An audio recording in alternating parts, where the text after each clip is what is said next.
The first chapter that she and I discussed was chapter 3, which is called Foundational Processes for an Enduring Healthy Marriage.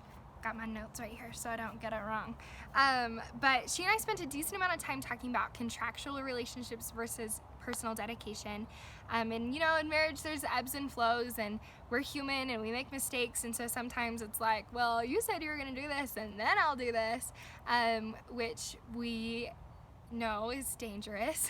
And this chapter definitely reminded me of the danger in having that mindset. And she said that she felt like the personal dedication to her marriage and to her husband came pretty naturally. And she said, it's just something I do. I feel like if it were someone else, I would have had maybe more of a contractual relationship. She said, I can't really speak for him, but that commitment to Brandon has just always come naturally. She then continued to speak for him in a sense, because he wasn't there, and said that she thinks that prison has broken him in a good way, that he's always felt that he had that personal dedication to her and to their marriage, but obviously he had to have done something to get himself to where he ended up, right? And so he's had a lot of time to think about the choices that he made leading up to that, and he feels like through this experience he's been able to rethink his dedication to their marriage and to her, and to really appreciate the dedication that she puts into their marriage too. And she said something kind of cool. She said, it's our choice when we have a fight, and it's our choice when we don't have a fight. We've definitely been choosing a lot more. And that's what it's all about, right? I think we sometimes, just as people in general, say we fell in love. Oh, we fell out of love. Nothing I could do about it, right? But that's not true. We know that it's our choice.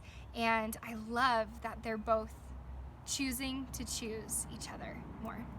And she said something really interesting. She said, she thinks that it starts out as choice but turns into love. So I thought, what does that mean? Starts out as a choice. I'm going to choose you. But as you're choosing someone, as you're serving them, as you're giving part of yourself to them, you naturally become more bonded to them.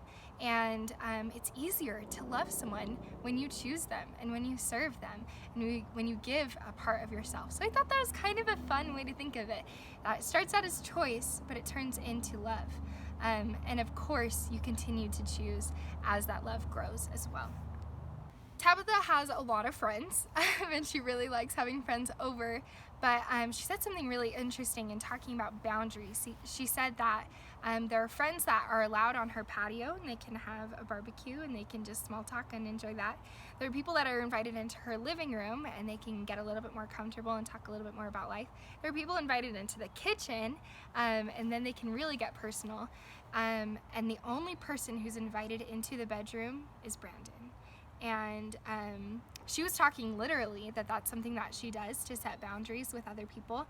But I thought that that's a beautiful metaphor too, that the only person that is allowed in our most vulnerable and sacred place in our home is our spouse. That's where we let them in.